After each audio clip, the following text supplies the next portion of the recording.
Kaya, so happy sa mga words of God. Kahit ano pang sabihin nila, kahit sabihin nila na, oh, hindi yan totoong Christian kasi hindi naman tumutulong yan. Wala akong magagawa. Sabihin kayo na hindi pala importante ang bagay sa buhay. Kasi lahat ng bagay nabubulok. Pero ang words of God, nabubuhay, magpakailan na.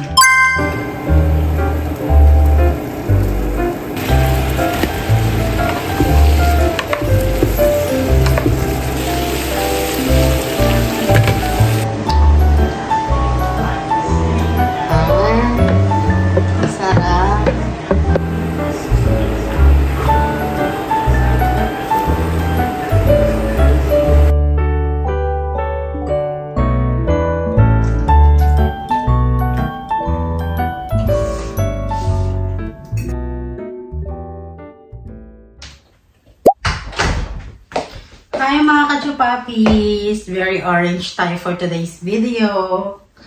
Magluluto ko ng pansit mga kachupapi kasi meron ka ng cabbage dyan. Ayoko mabulok. Meron din carrots, meron din peas.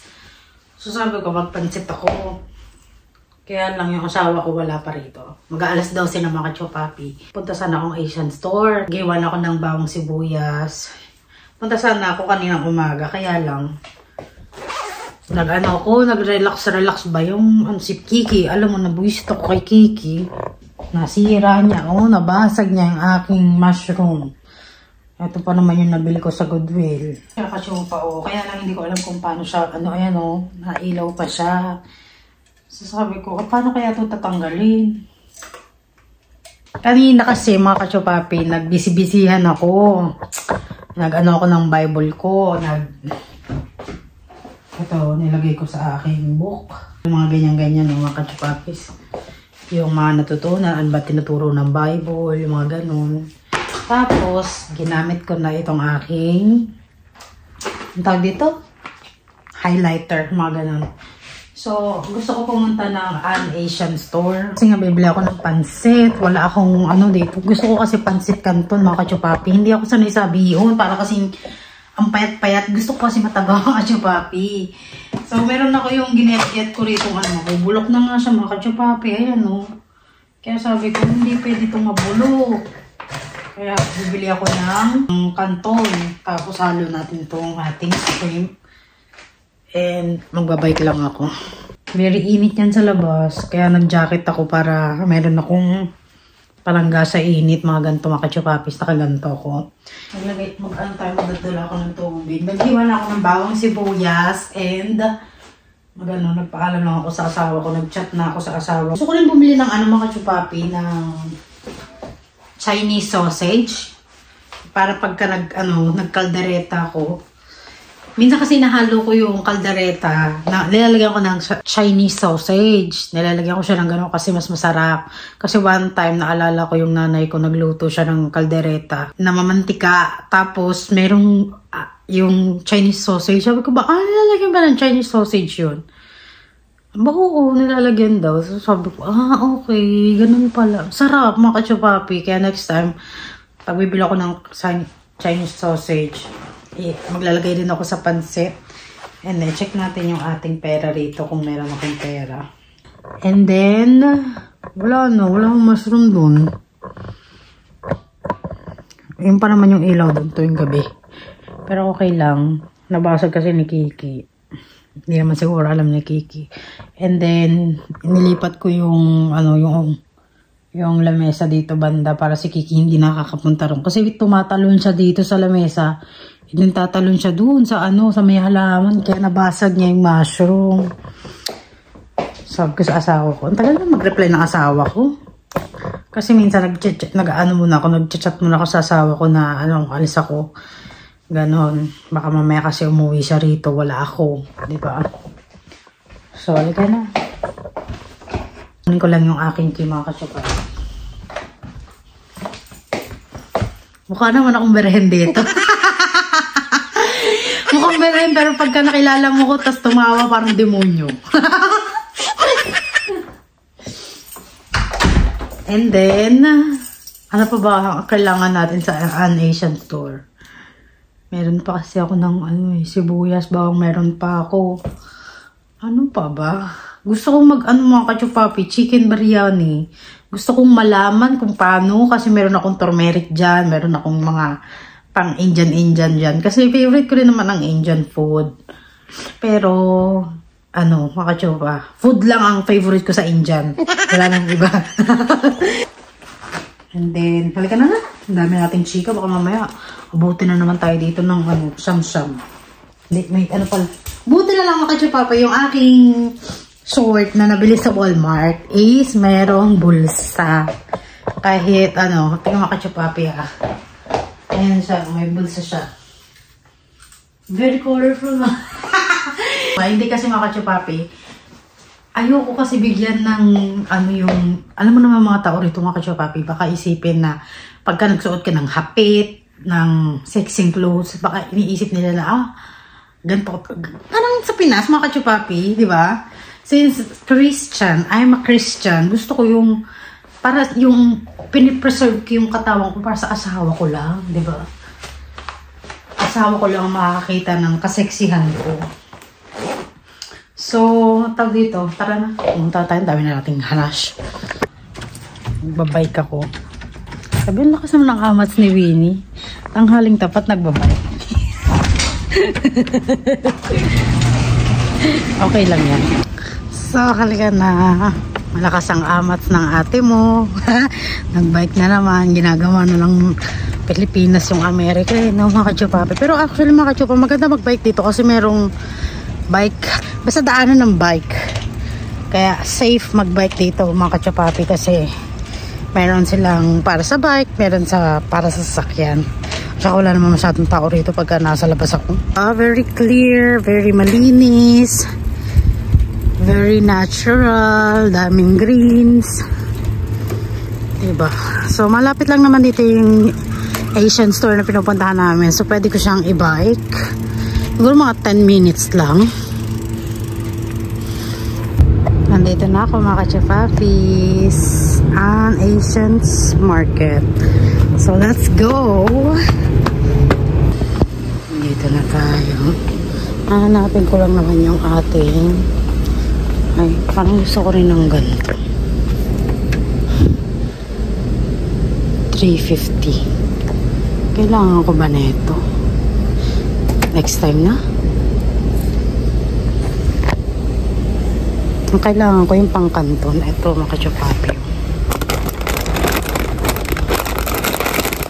Isang ganito lang. $4.99. Ayan. Ano pa ba yung kailangan ko rito? Check natin. Baka mamaya may makalimutan.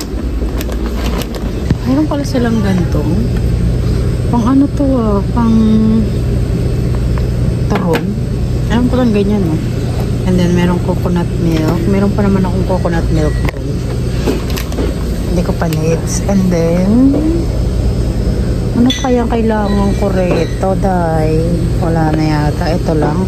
Ito yung masarap na ice cream. Kaya lang mahal. Mahal to $13 yata. And then merong mango ice cream. Masarap din yan. Ayun $14. So, bili tayong Chinese sausage. Ito yung Chinese sausage nila. Bili tayo na ito. Magkano to? $6. Ayan, binibili ko.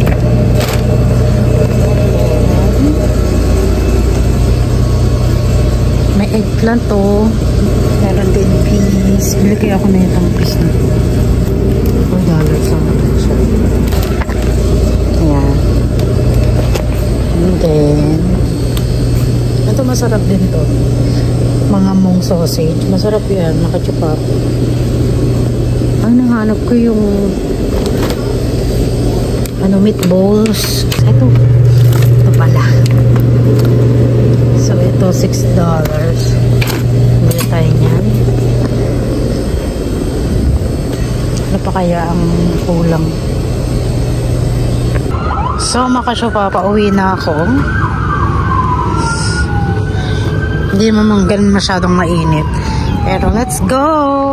Siguro mga 5 minutes lang papunta doon hanggang Asian store. Kasi ang bilis ko eh, oh.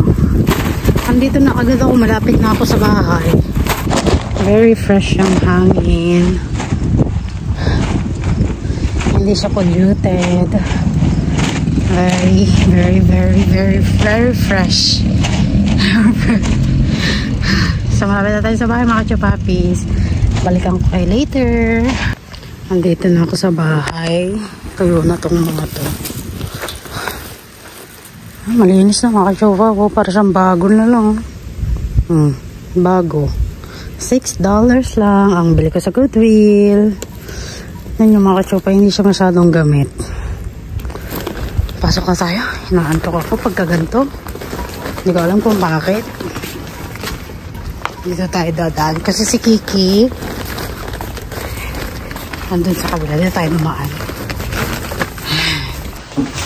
Pauwi na tayo at magluto na tayo mga kachupapis.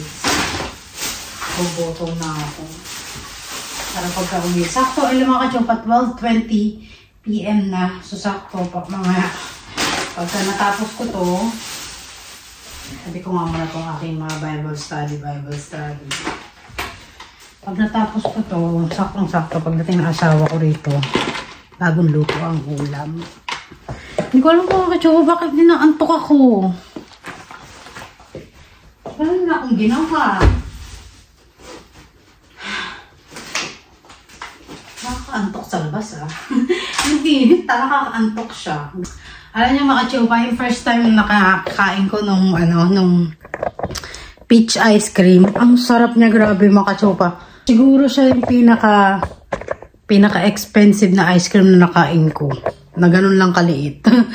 Very maliit lang siya pero super expensive. $14.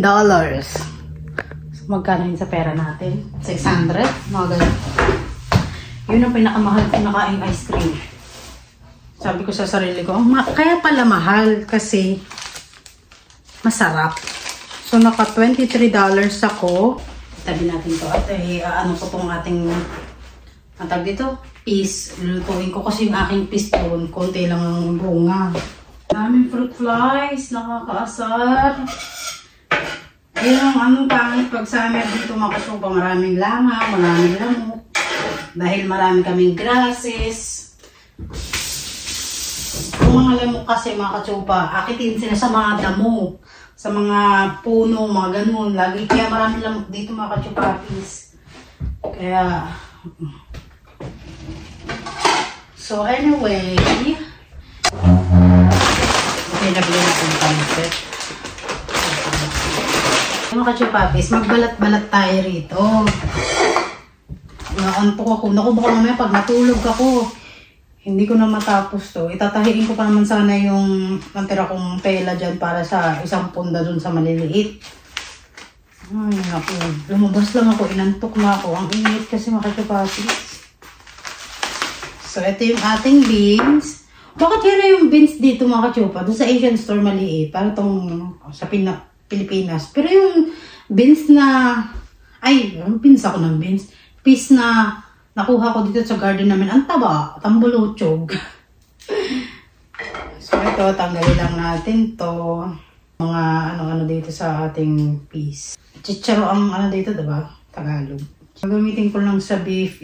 Ay, yung pancit cantonese. Itong Chinese sausage. At saka itong meatballs. At saka yung shrimp. Pagkasama-samayin ko na ako bumili ng pork. Kasi medyo mahal ang pork dito. And then, mga kachupa, alam nyo, yung nagbabasa ako ng Bible, alam mo na ano ko na hindi pala dapat lahat tinutulungan. Yun yung napag ano ko, yung parang napag ano ko sa Bible na akala mo dapat pagka maka-Diyos ka, lagi ka nang tutulong, gano'n. Kasi minsan pagka ang tulong, minsan parang si God, inaano niya tayo na hindi dapat lahat ng tao tutulungan mo kasi minsan may mga laban sila sa buhay na dapat nilang tatakbuhan pero tumatakbo sila sa ibang tao tulad mo. Diba? Minsan, di ba, may mga ano tayo na, may mga kaibigan tayo na tumatakbo sa atin, nakakalimutan nila tumakbo sa Panginoon kasi isip nila na, takbuhan ko nga itong kaibigan ko, mapera naman to. Pero alam mo mga kachupa, minsan, hindi lahat ng tao pwede mong tulungan.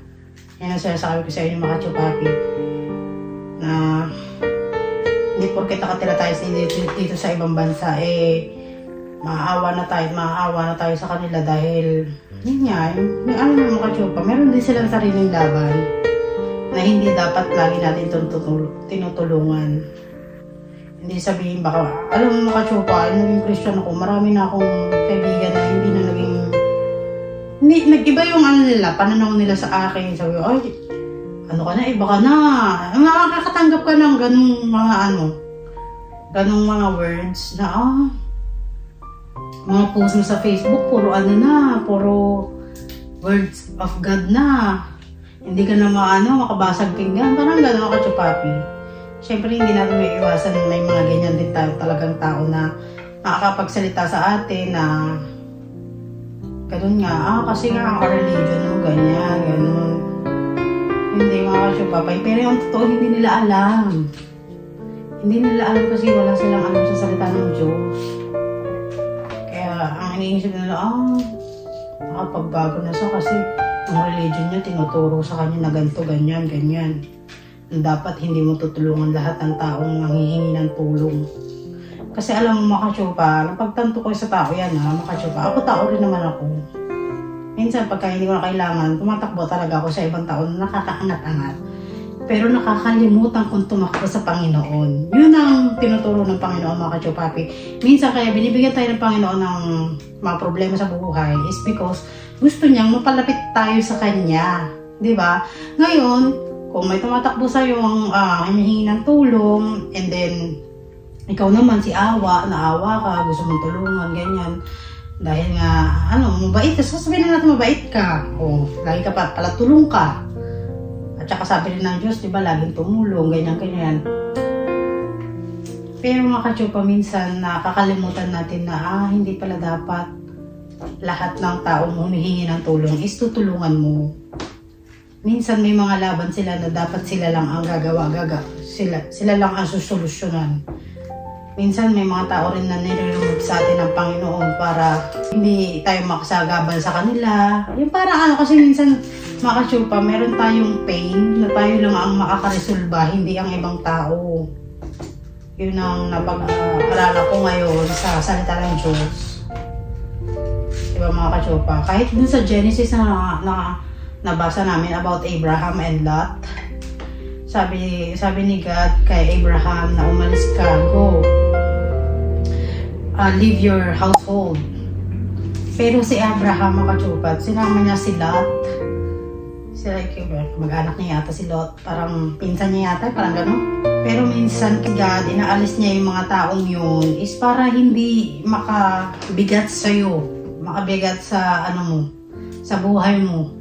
Kaya ngayon mga kachupapi, lahat naiisip ko, lahat ng mga nangyari sa buhay ko, parang may dahilan na lahat. Hindi naman pwedeng walang dahilan si God. Kung bakit tayo nilagay dito, kung bakit tayo nilayo sa pamilya natin, is baka kasi yung sarili mong pamilya yung nakaka-distract sa'yo.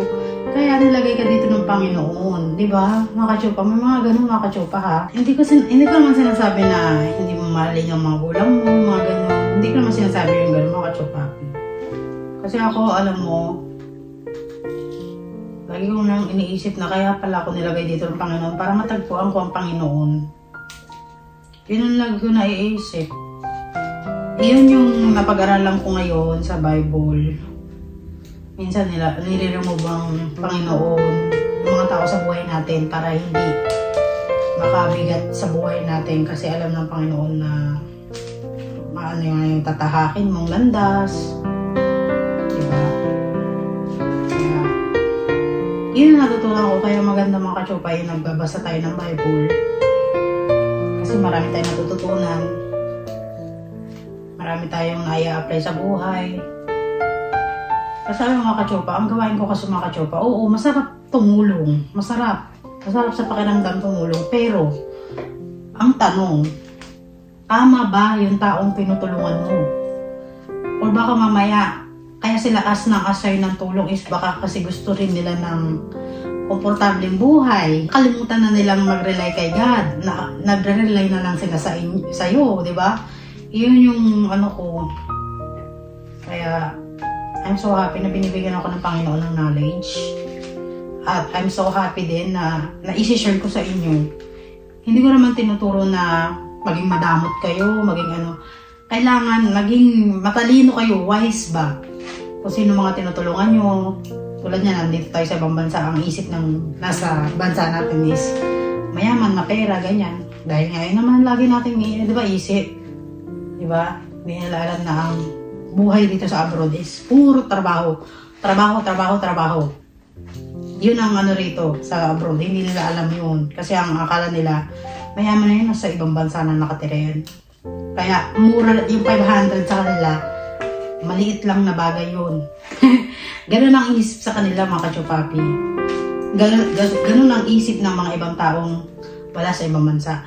Kaya naiintindihan ko naman, mga kachupapi. Kaya nagsishare ako ng experience ko.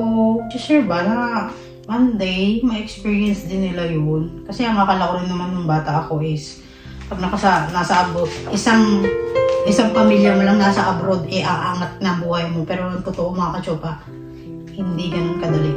Kaya I'm so happy na lagi kong kasama ang Panginoon. Hindi ko man kasama ang mga magulang ko, mahal ko sa buhay. I'm so happy na parang binubulong sa akin ng Panginoon, okay lang yan. Alam ko mahirap dahil lumaki ka doon. Eto, nilagay kita dito sa lugar na to. Is para ako naman sa akin ka naman mag-focus. Kasi buong buhay mo nakafocus ka na sa pamilya mo.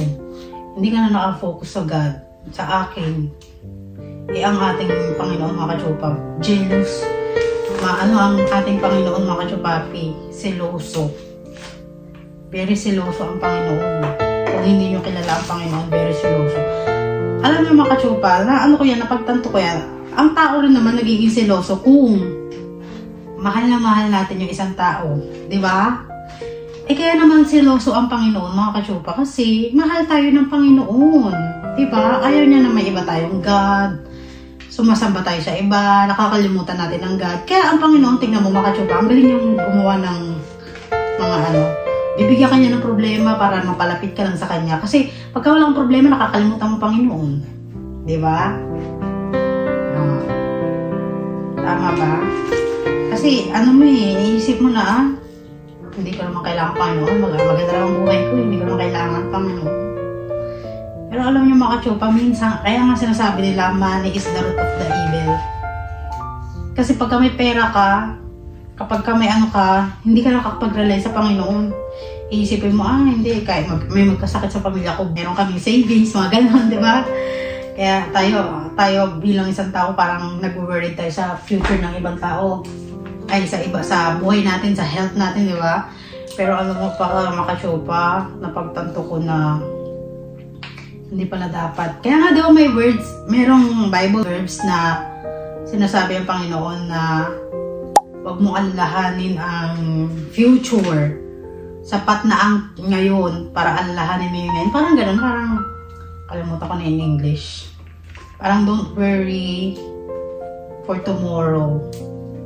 Parang gano'n yata yun, nakalimutan ko na. Basta huwag ka mag-alala para sa kinabukasan mo. Ang intindihin mo is yung ngayon. Kasi ayaw ng Panginoon na mag-worried tayo na mag-worried sa kinabukasan natin. And then, hindi na tayo mag-rely sa Kanya. Diba?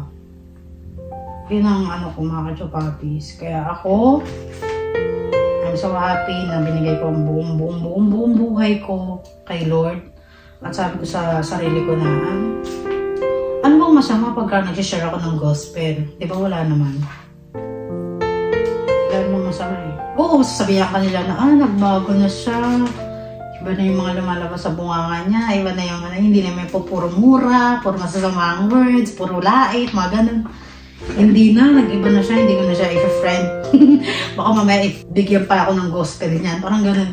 Alam mo, may mga kaibigan akong gano'n, mga kachupapi, hindi na nakikipagkaibigan sa akin, hindi na nakikipag-usap sa akin kasi nga, iba na ang lumalabas sa bunganga ko. Puro salita na ng Diyos. Puro ganun na. Tapos pagka binigyan mo ng advice, mga kachupa, ay, hindi magalili.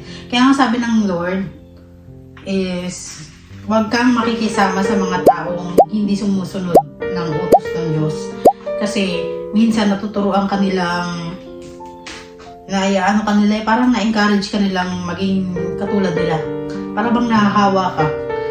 Kaya, I'm so glad na nilagay ako dito ng Panginoon para mag-focus lang ako sa Kanya, sa pamilya ko. At the same time, sabi ko sa Panginoon, bigyan niya ako ng knowledge, wisdom, lahat ng mga kailangan ko dito sa lupa. Para naman, tulungan ko rin ng Panginoon, di ba, mga kachupa? And thank you, mga kachupa, dahil lagi kayo nanonood sa vlog ko. And may nagko-comment yun na lagi daw nag-wait sila sa mga vlog ko. Nakakaiyak yung mga kachupa. Dati, ang mga viewers ko, 6, 7, hindi lumalagpas ng 10. Hindi siya lumalagpas ng 10, kaya I'm so happy na siguro mga kachupa, yung mga time na yun, hindi pa ako binibigyan ng Lord ng wisdom. Kaya, konti lang nanonood sa akin. Kasi to be honest, wala rin naman kwenta yung vlog ko nung sinaunang vlog ko. Pero alam mo mga chupa, nung nag-share na ako ng gospel, nag-share na ako ng buhay namin, and parang nabibigyan ako ng knowledge ng Panginoon. Pinibigyan ako ng knowledge ng Panginoon na, ganito sabihin mo. Parang gano'n, huwag ka mahiya. At saka wala namang masama magpakalat ng gospel. Ang masama magnakaw. Diba? Manira ng tao, manira ng kapwa, siraan yung isang kapwa mo sa ibang tao. Diba? Yun ang masama. Pero ang pagpakalat ng gospel, tulungan yung mga taong kilalanin ng Panginoon ng maigi, walang masama kasyupa. Kasi nasa Bible din yan na diba sabi ni Jesus, follow me. Sabi nga din sa church namin, diba sabi ng Jesus, follow me. What you mean follow me is gawin mo yung mga ginawa rin ni Jesus. Na kung kaya ni Jesus, kaya mo rin. Kasi naging tao rin si Jesus eh. Kaya nga siya bumaba kasi ang isip ng tao rito, mga kachupapi. Ang isip ng tao, hindi. Kaya ganyan si Jesus kasi anak siya ng God. Kaya meron siyang kapangyarihan. Hindi mga kachupapi. Kaya nagkatawang tao ang Diyos natin is para ma-experience din ng anak ng Diyos yung hirap ng daladanas ng tao. Kaya nga nung, di ba, na-crucify si Jesus, akala ni Jesus, hindi ba kapag salita siya, bakit mo pinabayaan, Ama? Parang gano'n. Ganun yata yun, kasyupa. Kasi na-experience din niya yung hirap, yung dugo, yung mga sugat niya sa katawan, na parang mamamatay na talaga siya, di ba? Pero alam mo, kasyupa, na nagpasan ni Jesus yun, yung kanyang pagkamatay, di ba? Kasi nabuhay siya ulit eh, di ba? Yun yung sinasabi ko na lahat ng na-experience natin, na-experience din niya ni Jesus. Kaya nga nagkatawang tao. So kung kaya ni Jesus, kaya din natin. Kaya nga nagkatawan ng, diba? Nagkatawan ng tao ang Panginoon natin. Is para na-realize niya kung gaano kahirap. Diba? Kaya every time na naalala ko si Jesus, pagka tuwing may problema ako, matinding problema, iniisip ko na lang si Jesus na, si Jesus na kayanan to eh, ako pa kaya. Parang gano'n, diba? Si Jesus dinuraan, binato. Diba? Ganyan tayo kay Jesus, pero tingnan mo, Jesus, mahal pa rin tayo. Kakaiba mo. Kaya I'm so happy na nakilala namin ng Panginoon. At sabi ko sa sarili ko na, wala namang masama kung i-share ko yung gospel. Kasi meron ako pinanghahawakan na Bible verse na hindi ka pababayaan. Parang meron yata yung nabasa ko sa Bible. Parang nakalimutan ko na yun. Hindi ko kasi na-memorize pero nakatanda, nakaano siya sa isip ko na pagka finalo mo si Jesus, oo, may itatakwil ka ng mga karamihan. Kasi iniisip nila na, corny mo na. Ay, dahil may mga kaibigan akong ganun. Oo. Nasabi nila, corny na ako, bago na ako, ganun. Hindi na ako sumasama sa mga hangout nila, ganun. Kasi iba na yung priority ko, ganun. Pero hindi nila alam kasi nga, sila yung makamundi pa sila eh. Pero once na nagbago yan, once na nagbago ang isang tao, kamumuhian niya yung dati niyang sarili. Katulad ko mga chupa ha. Once na nag-repent kasi ako sa Lord, na sabi ko kay Lord na, as yung naging Christian kami, tapos binigyan ako ni Lord ng mabuting asawa, magandang buhay. Sabi ko, Lord, siguro yung pag-repent ko is hindi pa sapat. Parang gusto ko pang ano, parang kulang kasi, parang isip-isip ko, parang kulang, Lord, parang gusto ko pang bigay sa'yo lahat, parang gano'n. Yun yung aking ano. Kaya, hanggat may hininga, tinuturuan ko yung, sinishare ko yung gospel sa vlog ko, sa pang-araw-araw ko, pagka naiinis ako, kinukontrol ko yung sarili ko kasi, naiiyak ako kasi nga, nasasaktan din ako. Siyempre, minsan may, may parang, once na may masabi lang may isang tao sa akin, parang nasasaktan ako. Ganun ako kanana, noon. Noon yung mga chupa. Siyempre, tayo naman siguro, ayaw rin naman natin na sabihan tayo ng ibang tao na masasakit ang salita, na hindi naman totoo, or sabihin na natin totoo. Pero masakit pa rin, di ba, mga kachupa? Pero alam mo mga kachupa, once na nakakatanggap ako ng mga ganun, lagi ko na lang pinapop up sa sa utak ko na words lang naman yan. Saka si Jesus nga, dinuraan, tinapakan, binugbog, binato ng mga bato, kinrucify. Pero yung mga kachupa, iba pa rin ang balik sa atin ng Panginoon, di ba? Ginanon na natin siya. Kaya rin tayo, parang isip natin na anak ka ng Diyos, anak ka ng Diyos. Kung anak ka ng Diyos, bakit hindi mo magawa yan? Alisin mo yung sarili mo dyan sa sa crucifixion mo, yung gano'n. Parang gano'n niya atin sinasabi ng tao kasi ang iniisip nila, makapangyarihan nga daw si Jesus. Pero iba, ang pinakita sa atin ng Diyos, di ba? Ang pinakita sa atin ng Diyos is pagmamahal niya.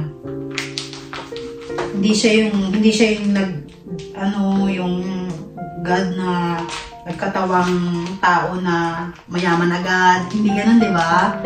Siya yung very maliit. As in, pa rin siya, sinapupunan pa lang siya ng nanay niya. Although, maatindi na ang pinapapatay na siya, di ba, mga kachupapis? Kasi ang akala ng hari noon is, alam mo naman, ang tao ngayon, very sugapa sa pera, di ba, ng mga kachupa. Kaya gustong papatay ng hari si Jesus dahil ang inaano nila is yung nasa Bible na Torah yata yun. Yung nasa Torah nga daw is meron daw nasisilang na bata, ganyan. Kaya lahat ng bata nung time ni Jesus, pinapatay nung hari. Kalimutan ko na pangalan nun. Kasi alam nyo mga kachupa, once na nagbasa kayo ng Bible, nakilala nyo ng gusto si Jesus, magkakaroon kayo ng uhaw, para kayong nanonood ng Netflix, parang gano'n, parang nauuhaw kayo sa kwento ng buhay ni Jesus. Actually, yung kwento ng buhay ni Jesus, real life yun, mga kachupapi hindi yung movie kasi ang akala nila, libro lang, ganyan. Yun yung akala nila ng tao. Wala lang, kasi ikwento ko yung mga problema namin sa bahay. Ikwento ko na lang yung ni Jesus. Diba parang, kasi ganun yung gawain ng mga kachupa. Parang ngayon, na-experience ko, parang nauhaw ako sa kwento ng kwento ng buhay ni Jesus. Parang gusto kong kilalanin pa ng gusto. Parang feeling ko hindi ko pa siya kilala ng gusto. Yung ganun. Pinaka down to earth ang nakilala kong tao yung si Jesus. Although hindi ko siya naabutan, at least merong libro na nakapagsasabi, nakaka-relate, at nagsasabi ng buhay ni Jesus, nagkukwento ng buhay ni Jesus. Kaya ang kapapi, mga kachupapis. Meron din akong napagtanto na wag daw tutulungan yung mga taong hindi nagre-repent. Kasi minsan, di ba, sila ng wala kaming ganito, wala kaming ganyan, ang hirap ng buhay namin, kailangan namin ng ganito. Sila ng needs nila, mga kachupapi. Kaya lang minsan kasi, ang hirap kasi tulungan ng isang tao na lagi na lang mga ganun. Hindi nakalimutan na lang tumakbo kay Jesus. Sa'yo na lang siya tumatakbo. Yung parang ganun. Minsan, masama din daw yun na tulong ka ng tulong sa iba. Oo, masarap sa feeling na tumutulong ka. Sarap yun sa feeling. Ibang feeling pagka tumulong. Pero, ang tanong, tama bang tao ang tinutulungan mo? Diba? Ayun ang itanong mo sa sarili mo. Kasi kung tinutulungan mo sila, tapos wala naman nagbabago sa buhay nila, and then next month, aas na naman sila sa'yo ng tulong. Ganun. Kaya nilalapit ko yung pamilya ko sa Panginoon. Papi, nilalapit ko sila. Ayoko silang lumapit sa akin. Kasi alam ko sa sarili ko na hindi ko naman makakayanan lahat ng mga kailangan nila. Kaya nilalapit ko yung mga pamilya ko sa Panginoon. Pero kung hindi naman sila lumalapit sa Panginoon, sa'yo sila lapit ng lapit, it's time na para pabayaan mo sila mga kasyupapi. Para ma-realize nila yung para dun sila lumapit talaga kay Jesus. Kasi minsan, pagka ikaw naalaw mo sa sarili mo na tulong ka na ng tulong, tapos hindi naman sila nagbabago, what for, diba? Yun yung napagsanto ko sa buhay mga kasyupapi. Kaya, so happy sa mga words of God, kahit ano pang sabihin nila na hindi yan totoong Christian kasi hindi naman tumutulong yan. Wala akong magagawa. Di ba? May mga natatanggap kang words na Oo, kahit anong tulong pa yan, kahit bigyan mo 1 million yan. Oo, totoo yun mga kasyupapi Kahit bigyan mo ng malaking pera yan, hindi yan magbabago. Minsan ang pain, ang makakagising ng attention nila. Kaya minsan hindi ka dapat lagi tulong na tulong, ganun. Yun yung aking napagtanto sa buhay. So, ayun ang inag-aaralan ko kanina. Busy ako kanina umaga kasi habang nag-aaral ako, si Kiki, nabasag niya yung lampshade ng mushroom. So, kinulong ko si Kiki sa kanyang kwarto. Sabi ko, magtatanda ka kasi sa ginawa mong yan, kailangan may kaparusahan. Kulong ka sa kwarto mo, parang ganun. Hindi mo pwedeng may ginawa siyang kasalanan tapos hindi mo siya bibigyan ng punishment. Hindi mo pwedeng ganun. Mga alas 2 na ako magluluto, alauna pa lang. So later na ako magluluto. Medyo mahaba na yata yung vlog natin, mga kasyupapi. Ayun, sana mga kasyupa habang nanonood kayo is nare-realize nyo na, magbasa nga ako ng Bible. Kasi totoo mga kasyupa, yung Bible nandyan lang sa tabi-tabi. Minsan yan, libre na lang kasi nasa Google na Diba? Sa tabi-tabi na lang, mga kasyupa, mabilis na lang anuhin ng Bible, hindi tulad ng dati. Ayun, kung saan-saan mo naman nakikita ang words of God. Kaya, sana doon sa mga lagi ako pinanonood, sana one time, ma-realize nyo sa buhay nyo, magising din kayo na hindi pala importante ang bagay sa buhay.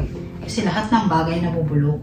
Pero ang words of God, nabubuhay, magpakailanman. Hindi siya nawawala. May dahilan yan. Kung bakit nandyan yan, at kailangan nating basahin dahil nandito tayo sa lupa, di ba? Para pagka umakyat tayo sa langit, wala na tayong hate, wala na tayong galit, hindi natin alam yung mga gantong mga bagay, yung mga alam mo yung makatsyopa na hindi naman tinurong ng Panginoon. Kaya, so happy na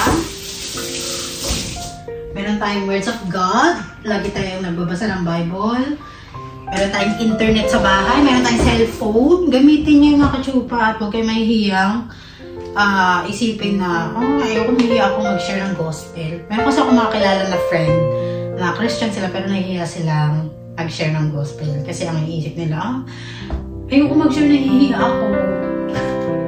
Mga katsyopa, mahiya ka kung magnakaw ka, yun ang nakakahiya. Mahiya ka kung naging mistress ka, yun ang nakakahiya. Pero yung pag-share ng gospel, mga katsyopa, wala dapat pakahiyain. Hindi dapat kinahihiya. Kasi yung pag-share ng gospel is para siyang nakakaligtas ka ng kaluluwa sa impyerno. Diba? So, mamaya na ako magluluto. Medyo mahaba na yung vlog natin. Mahirapan na naman ako na ito mag-edit. Kasi mga katsyopa, hanggat maaari, ayoko maging 1 hour. Kasi minsan pag nag-edit ako, 2 hours na yung video ko. Paano kung ma-edit to lahat ng mga sinabi ko rito. So, mamaya na tayong mag-usap at magchikahan. Mga alas 2 na ako magluluto para alas 3. Pagdating ng asawa ko, fresh ang ulam, kaluluto lang, di ba? So, balikan ko kayo later, mga kachupapis. Ay, mga kachupapi, kay gising ko lang. At nakalimutan ko magluto. 2:30 na nandito na yung asawa ko. Okay, magluto na tayo. Itong pansit na ito, mga kachupapi, is pansit to ng favorite ko. Yung mga kachupapi, dati kasi almusal namin, pansit canton with rice. Ang tatay ko kasi may binibilang kami sa Santa Ana. May binibilang kami doon dati na pansit. And then, ang sarap-sarap. Kailangan, hindi siya tabi ito. Limutan mo yung pagkabata mo pagkakanahin. Masarap talaga siya yung pansit niya. Kaya pagka nagluluto ko ng pansit, tinry kong gayahin mga kachupapi. Hindi ko magaya-gaya. Magluto tayo ng ating old version na pansit canton. Luto tayo dito. Maglagay tayo ng konting mantika. Nagbusang mantika, hindi binubuksan ng kalan. Dahil dyan, nakagising lang mga kachupapi. So, ang dami na naman lumilipat na fruit flies. Nakakaasap itong And then, meron tayong dito. Tawag dito, chicharo. And then, meron tayo dito ayan, cabbage and carrots. And meron din tayong shrimp. And then, meron tayong pansit. So, madali lang naman magluto ng pansit, mga kachupapi. Nahin natin yung bawang sibuyas.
Of course, has some mayonnaise.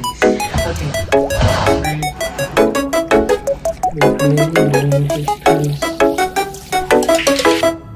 Is it beef or pork? That's chicken. That's Chinese sausage. Chinese sausage. Okay. This is like chow mein. Chow mein in English. Pancit canton para sa atin. Chow mein. Like it? Okay, very good. Okay, baby.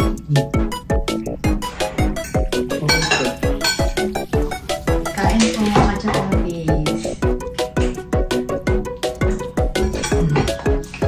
It's already salty, so I don't need to use that. Maybe a little bit chili pepper.